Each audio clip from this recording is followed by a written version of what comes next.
Hi everyone, welcome to this week's episode of P is for Plog, my weekly podcast series where I talk about my life in the last week, my life as a professional plogger and how it's going. Well, what is a plogger? For those that don't know, plogging is picking up trash while running.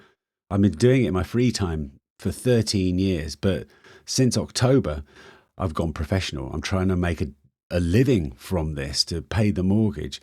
Will it work? I don't know. Today's episode is going back in time. Ooh, back in time. P is for paper rounds. Trust me, there's a running link and there's a doing crazy things link for sure. Let's get on with the episode. Plug it and tag it and post it and bin it. Plug it and tag it and post it and bin it. Plug it and tag it and post it and bin it. Plug it, plug it, plug it, plug it, plug it, plug it, plug it, plug it, plug it, plug it, plug it, plug it. So welcome. If you don't know what this podcast series is about, or this is the first time you're listening to it, I suggest you listen to the first 3 episodes. They'll give you a good background into what this is all about. Whew. What is all this about? Where do I begin with this week? Oh, geez. This has been I think the craziest week I've had. I'm an early morning person, and you'll understand why when I get into the paper rounds. But I've had quite a few evenings out now running in different plogging groups, and even last night doing the Santa run in Harlem. It's just been crazy. If you actually go to last Saturday, so I'm recording this on Saturday, and the Saturday before, so just over a week ago, I ran a marathon. So since we last had the podcast, I ran a marathon that was during the whole day, and I made a YouTube video of it. So I'd really suggest looking at that, because that really gives you an insight into the craziness, and that just carried on all the way through this week. I've had a paid gig as well, which is really nice.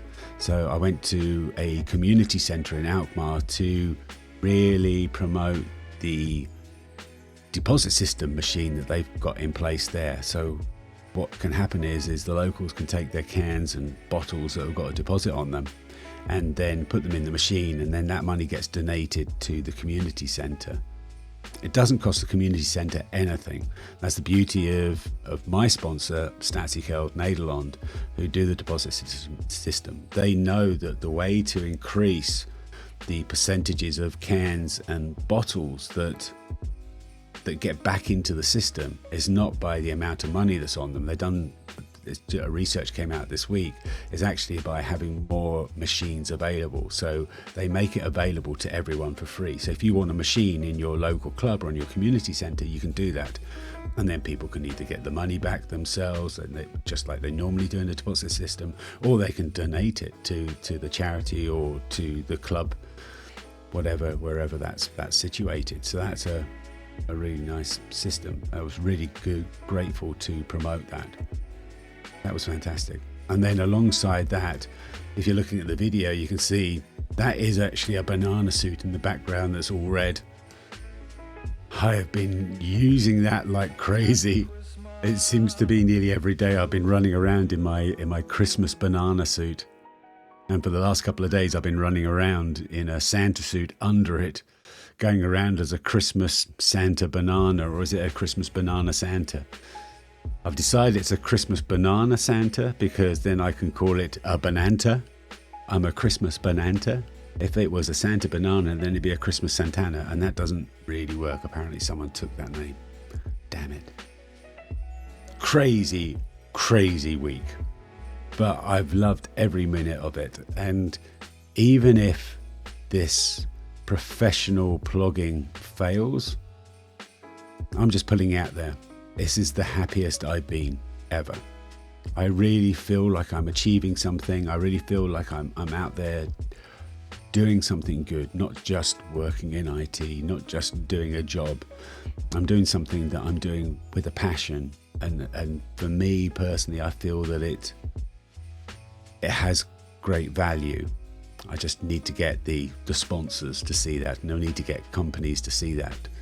Because the challenge ahead now is I've had a bit of a dry spell in terms of recruiting new sponsors. So I started off well, got quite a few sponsors there, but that's not enough to pay the mortgage for the whole year. So I'm now in a bit of a dry spell. Next year, if I haven't found anything within a couple of weeks, I'm going to start getting a little bit worried, to be honest. And I've also got this huge challenge that's coming up in May. Really, my goal now is to get to May successfully so I can do the challenge in May. And if May doesn't bring in sponsors, then nothing will. So for those that don't know, if you go to wayoflife.com, I'll have stayed and plog. I'll put a link in the description. I'm doing 31 marathons throughout the month of May. So a marathon every day in a banana suit, running around the entire Netherlands, pulling a trolley, picking up trash. 1,300 kilometers.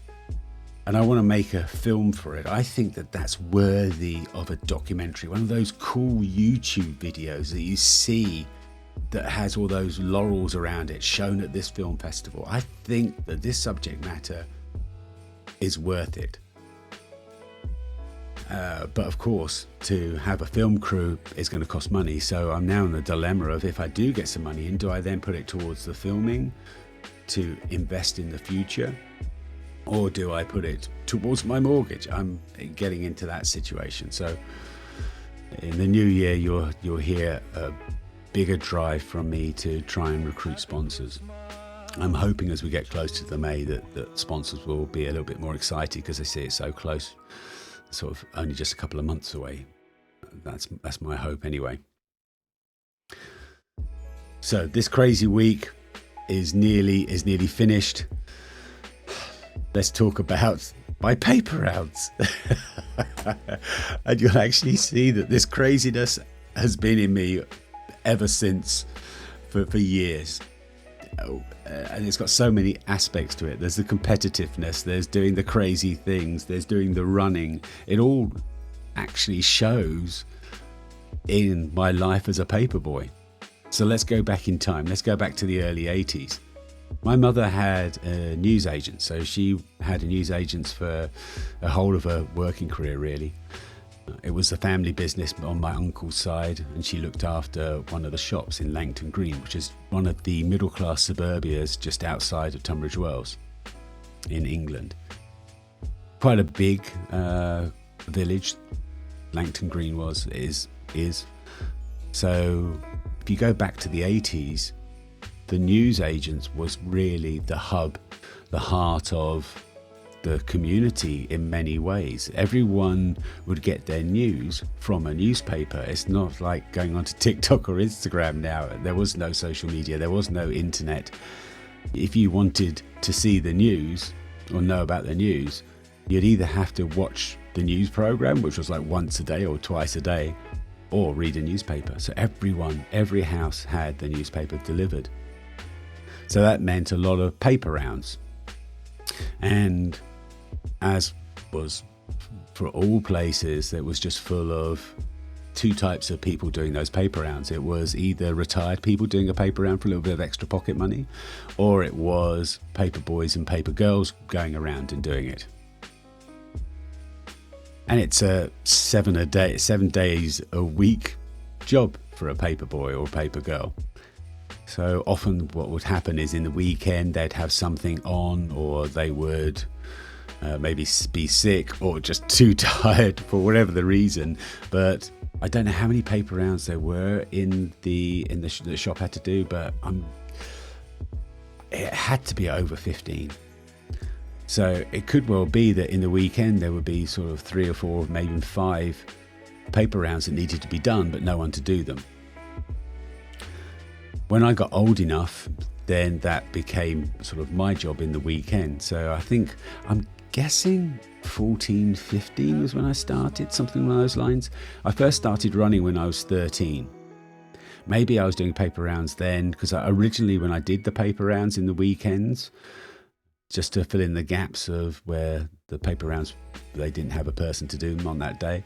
I think I started off as a bike, but quickly moved on to running. So it must have been, I think, 14.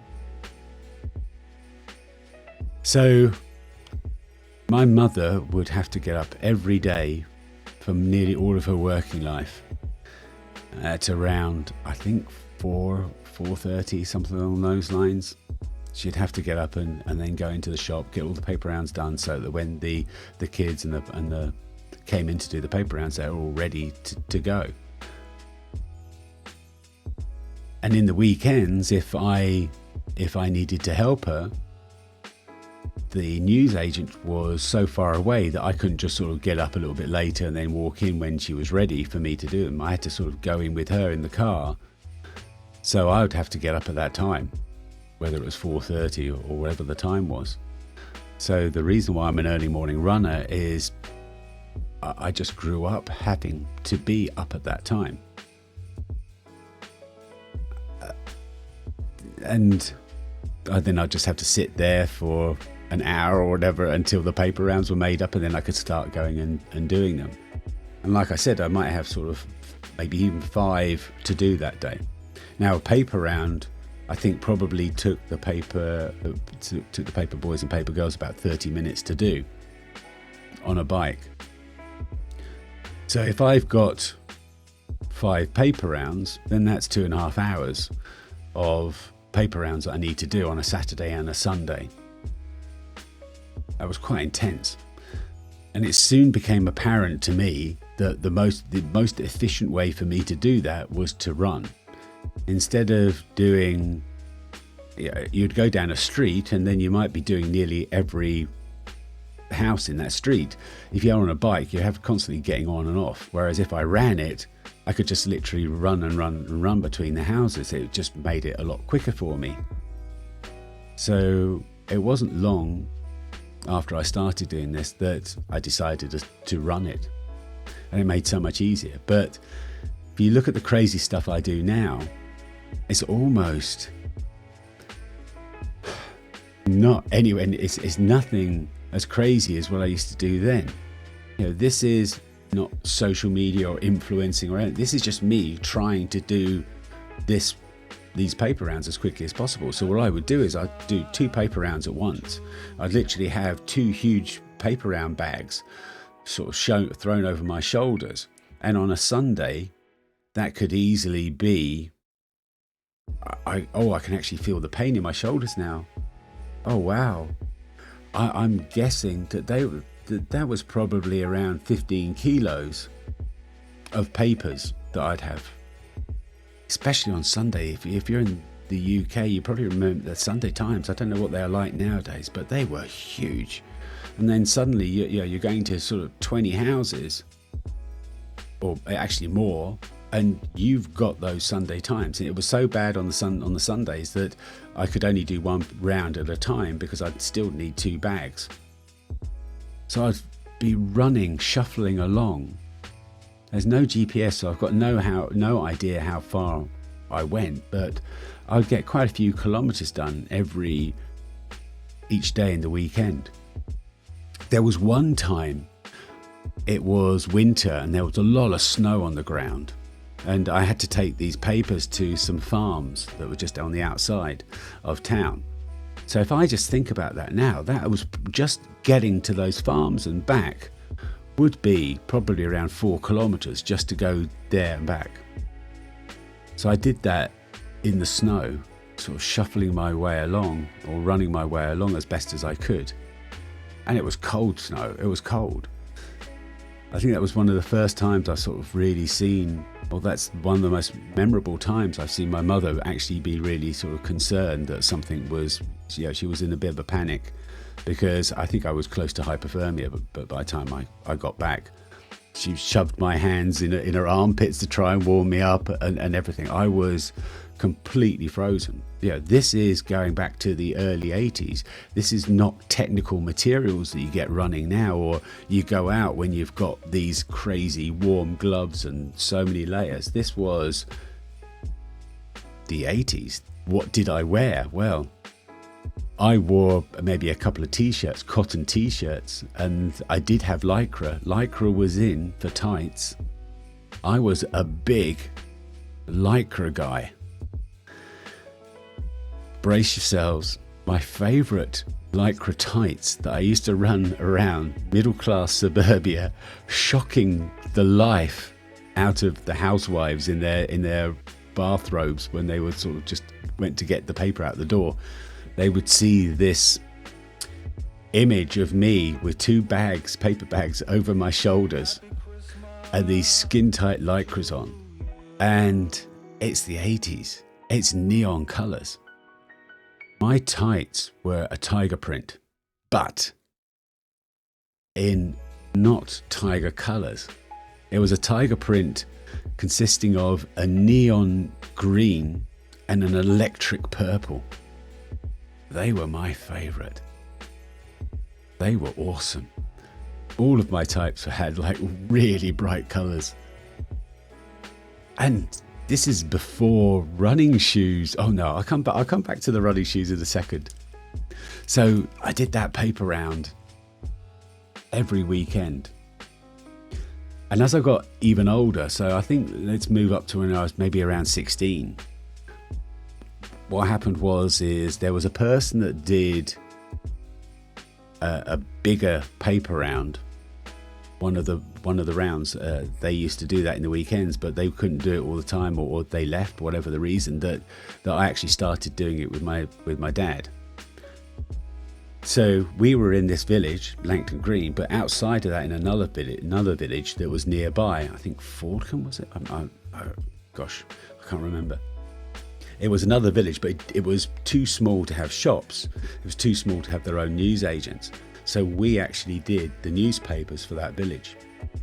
But it was so far away, you'd have to drive there. And it's a full village.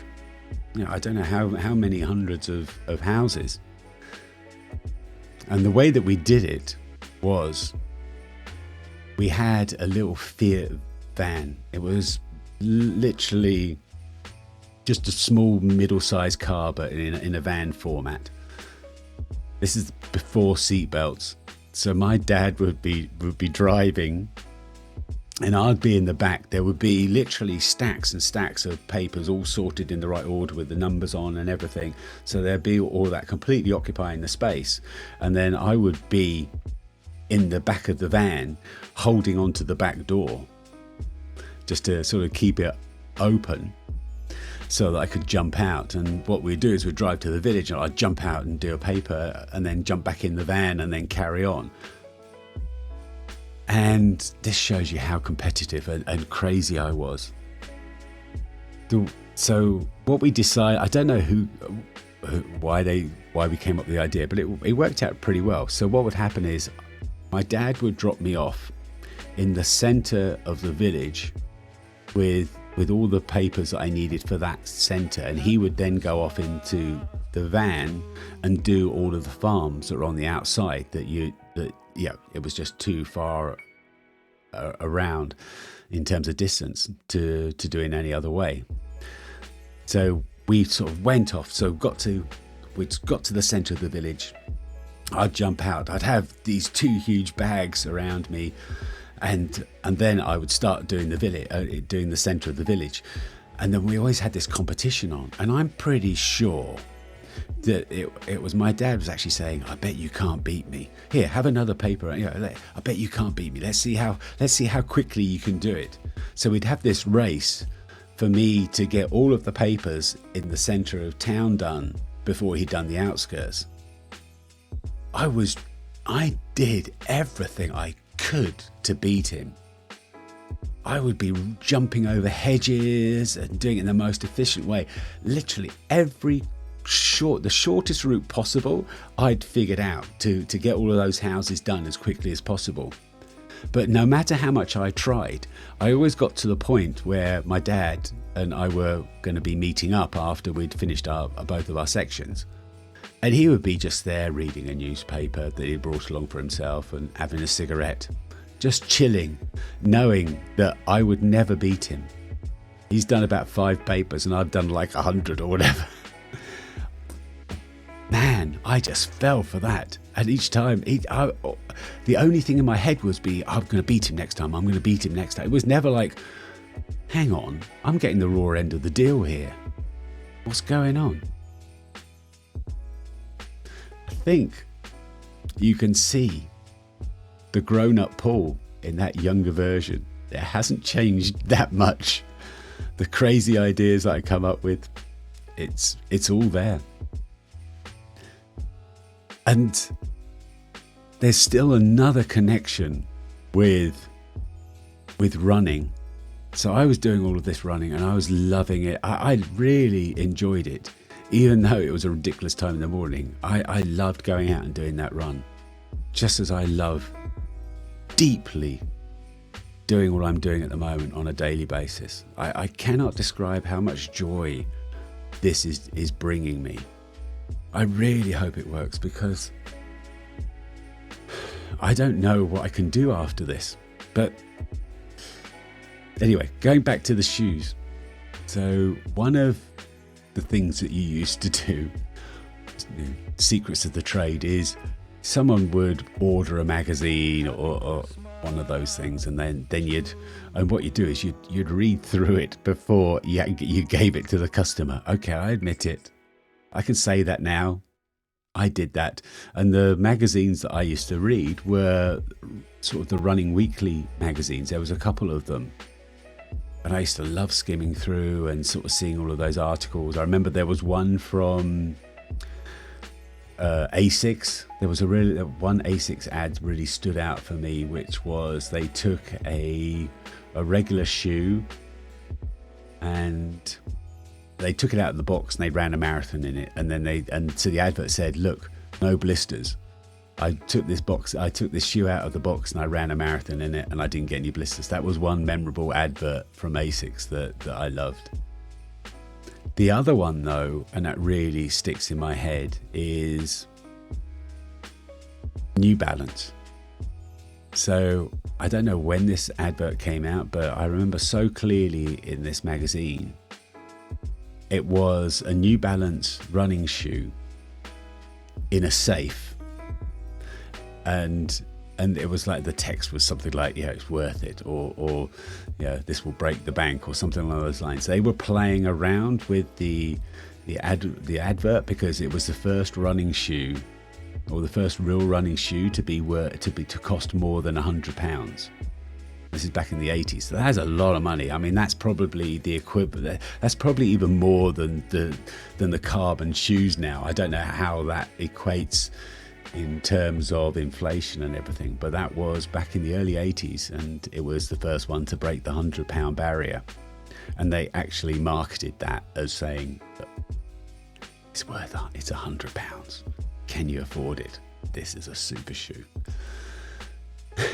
As for me, what shoes did I use? I mean, the shoe that I used all the time was the Adidas TRX Training. So you can sort of look that up, the Adidas TRX Training, and you can see, when you look at the shoes and the comfort that you have now, I mean, this was just a waffle sole. It had no dampening. I mean, they marketed it as saying a super soft shoe. If you put that on now, you'd think, I'm not going to run 10 meters in this. This is going to kill my feet. But that's what it was. That's where the technology was at the time.